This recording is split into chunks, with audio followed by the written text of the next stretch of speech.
ऐसे ब्रिटिशरों को हमने भगाया है। क्या मोदी को डरेंगे? क्या बीजेपी को डरेंगे? क्या आरएसएस को डरेंगे? अरे वो लोग तो डर के ब्रिटिश के गवर्नमेंट में काम करते थे। वो लोग डर के उनके साथ दोस्ती की है। ये डर के माफी नामा मांग लिए। तो ये लोग डरपोक है। ऐसे लोगों के खिलाफ लड़ना, आप तो बहादुर लोग हैं। नमस्कार, आदाब, सत श्री अकाल, जय भीम, जोहार। मेरा नाम है नवीन कुमार। कांग्रेस ने राष्ट्रीय स्वयंसेवक संघ की मांद में घुसकर भाजपा को 2024 में उखाड़ फेंकने की हुंकार लगाई है। पार्टी ने 139वें स्थापना दिवस के मौके पर संघ मुख्यालय के शहर नागपुर में एक जबरदस्त मेगा रैली की। इस मेगा रैली का नाम दिया गया था है तैयार हम। आयोजन स्थल का नाम भी रखा गया था भारत जोड़ो मैदान। इसमें पार्टी अध्यक्ष मल्लिकार्जुन खड़गे से लेकर राहुल गांधी और केसी वेणुगोपाल नाना पटोले तक शामिल हुए।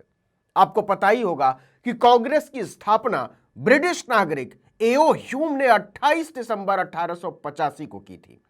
72 समाज सुधारकों, पत्रकारों और वकीलों के समूह के साथ कांग्रेस का पहला सम्मेलन बॉम्बे के गोकुलदास तेजपाल संस्कृत कॉलेज में हुआ था। पार्टी के पहले अध्यक्ष कलकत्ता हाईकोर्ट के बैरिस्टर व्योमेश चंद्र बनर्जी चुने गए थे। नागपुर की मेगा रैली में सबको सबसे ज्यादा इंतजार राहुल गांधी के भाषण का था। उन्होंने कहा कि इंडिया और एनडीए में विचारधारा की लड़ाई है। मीडिया से लेकर शिक्षा जगत के संघीकरण पर राहुल गांधी ने जमकर निशाना साधा।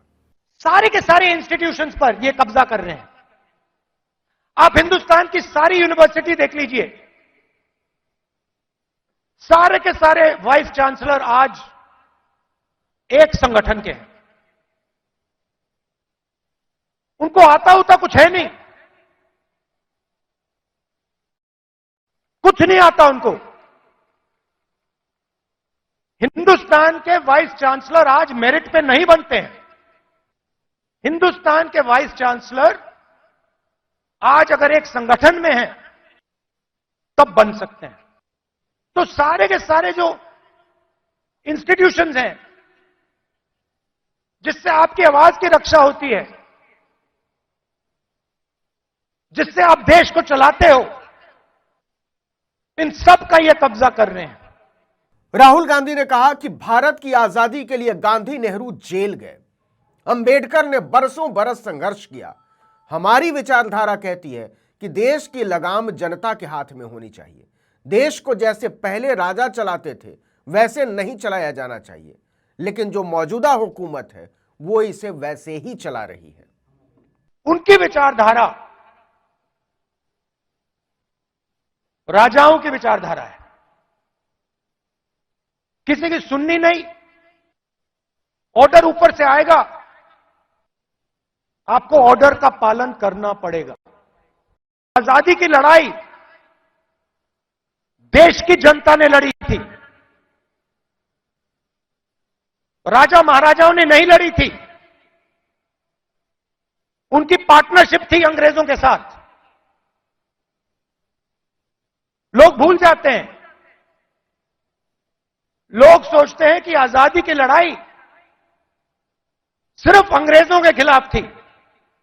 नहीं, अंग्रेजों की लड़ाई अंग्रेजों के खिलाफ थी। सबको लग रहा था कि क्या 3 राज्यों में करारी हार के बाद कांग्रेस पार्टी जातीय जनगणना के सवाल को उसी पुरजोरी के साथ उठाएगी या फिर उसका मोह भंग हो चुका है इस मुद्दे से। लेकिन राहुल गांधी ने नागपुर की महारैली में साफ कर दिया कि 2024 के चुनाव में यह उसके लिए सबसे बड़ा मुद्दा बनने जा रहा है। मतलब एक तरफ भाजपा हिंदुत्व को निकालेगी तो दूसरी तरफ कांग्रेस जाति को, और इन्हीं दोनों के बीच सबसे बड़ी लड़ाई होगी। लेकिन राहुल गांधी ने इशारों ही इशारों में कह दिया कि आरक्षण को अब केवल सरकारी नौकरी तक सीमित रखने से काम नहीं चलेगा। आपको यह भी देखना पड़ेगा कि निजी कंपनियां दलितों, पिछड़ों और आदिवासियों को कितनी जगह दे रही हैं।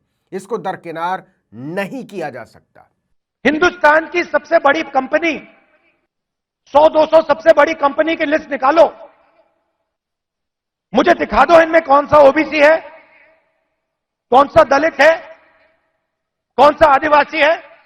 स्टेट की ब्यूरोक्रेसी में दिखा दो। आबादी आपकी 50%, दलितों की 15%, आदिवासियों की 12%, और भागीदारी आपकी कहीं भी नहीं। टॉप कंपनीज का नाम निकालो और मुझे दिखा दो इन कंपनियों में ओबीसी कहां बैठा हुआ है, दलित कहां बैठा है, आदिवासी कहां बैठा है।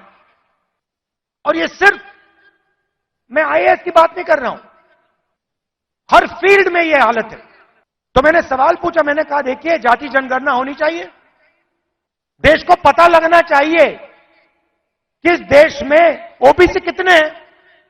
उसके बाद नरेंद्र मोदी जी के भाषण बदल जाते हैं। पहले अपने आप को ओबीसी कहते थे, मेरे भाषण के बाद कहते हैं हिंदुस्तान में तो सिर्फ एक जात है, वो भी गरीब। अगर हिंदुस्तान में सिर्फ एक जात तो आप ओबीसी कैसे बन गए। तो हमने निर्णय ले रखा है, जैसे ही हमारी सरकार आएगी, दिल्ली में आएगी, हम जाति जनगणना आपके लिए करके दिखा देंगे।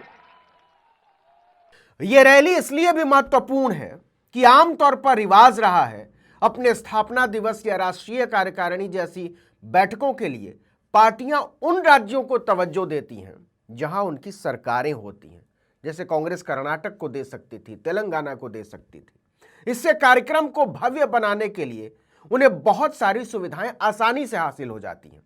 लेकिन कांग्रेस ने ऐसा नहीं किया। उसने महाराष्ट्र को चुना, जहां भाजपा दो सत्ताधारी दलों में सुराख करके एक कठपुतली मुख्यमंत्री के जरिए सरकार चला रही है। और महाराष्ट्र में भी नागपुर को, जहां राष्ट्रीय स्वयंसेवक संघ का मुख्यालय है। पार्टी अध्यक्ष मल्लिकार्जुन खड़गे ने मेगा रैली में गरजते हुए कहा कि संघ की विचारधारा पूरे देश को बर्बाद कर देने पर आमादा है। एक प्रोग्रेसिव यानी प्रगति पर विचारधारा डॉक्टर अंबेडकर की है, और दूसरे तरफ हमारे पीछे आरएसएस का बंगला है। क्योंकि आरएसएस भी जो पैदा हुई यहीं से हुई, और आज यही आरएसएस देश को बर्बाद कर रही है। मोदी आरएसएस का झंडा लेके आगे जा रहे हैं और उसके पीछे आरएसएस है। नागपुर मेगा रैली को लेकर मल्लिकार्जुन खड़गे ने कहा कि चाहे जो अंजाम भुगतना पड़े, लेकिन कांग्रेस कभी भी अपनी विचारधारा से पीछे नहीं हटेगी। नागपुर में उन्होंने ऐलान किया कि मोदी देश को हिंदू मुसलमान, मंदिर मस्जिद और नफरत की तरफ ले जाने की चाहे जितनी कोशिश कर लें, हम बार बार महंगाई, बेरोजगारी और नफरत के खिलाफ जनता को मोड़ने और जोड़ने की कोशिश करेंगे। और जैसा कि अभी राहुल गांधी जी ने कहा, आप तो शेर है, बब्बर है, लेकिन शेर कभी घास खाता है नहीं, तो शेर है आप। आने वाले चुनाव में हमारे को इंडिया अलायंस को या कांग्रेस पार्टी को शक्ति मिला, आपने शक्ति दिया, तो हम नए स्कीम को इंप्लीमेंट करेंगे। हमको शक्ति मिलने के बाद गरीबों के लिए नई स्कीम दिलाएंगे, और कम से कम 60-70 हजार रुपए हमारे महिलाओं को बराबर हम देने की व्यवस्था करेंगे और उसको आगे बढ़ाएंगे। अब सवाल है कि मेगा रैली और हुंकार तक तो ठीक है, जमावड़े तक ठीक है, लेकिन इंडिया गठबंधन को लेकर कांग्रेस कितनी गंभीर है। नीतीश कुमार जेडीयू की राष्ट्रीय कार्यकारिणी की बैठक के लिए दिल्ली में है। उन्होंने इंडिया गठबंधन को आकार देने में सबसे पहले और सबसे ज्यादा मेहनत की है, लेकिन कांग्रेस उन्हें तवज्जो देने को तैयार नजर नहीं आती। ममता बनर्जी ने अलग कह दिया है कि गठबंधन कोई भी हो, लेकिन बंगाल में सब कुछ वही तय करेंगी। उत्तर प्रदेश में न अखिलेश यादव के रुख का पता चल पा रहा है, न मायावती के रुख का। तो फिर इंडिया गठबंधन बन कहां रहा है? मध्य प्रदेश, राजस्थान और छत्तीसगढ़, जहां कांग्रेस ने 5 साल पहले सरकार बनाई थी, वहां भी उसकी दुर्गति हो चुकी है। ऐसे में राहुल गांधी का 2 महीने के लिए न्याय यात्रा पर निकल जाना कांग्रेस को मजबूत करेगा या कमजोर, इसका जवाब आपको अयोध्या इवेंट की तैयारी से मिल सकता है। इस वीडियो में इतना ही, लेकिन अगर आपने आर्टिकल 19 इंडिया को अब तक सब्सक्राइब नहीं किया तो फौरन कीजिए, बेल आइकॉन दबाइए, घंटी जैसी आकृति लाइक कीजिए और कमेंट करके बताइए हमारा वीडियो आपको कैसा लगा। यूट्यूब पर देख रहे हैं तो हमारे चैनल को सब्सक्राइब कर दीजिए, फेसबुक पर देख रहे हैं तो हमारे पेज को लाइक कीजिए, इंस्टाग्राम पर हमें फॉलो कीजिए और हमारा ट्विटर हैंडल है आर्टिकल 19_इंडिया और मेरा ट्विटर हैंडल है नवीन जर्नलिस्ट। आप मुझे भी फॉलो कर सकते हैं। नमस्कार।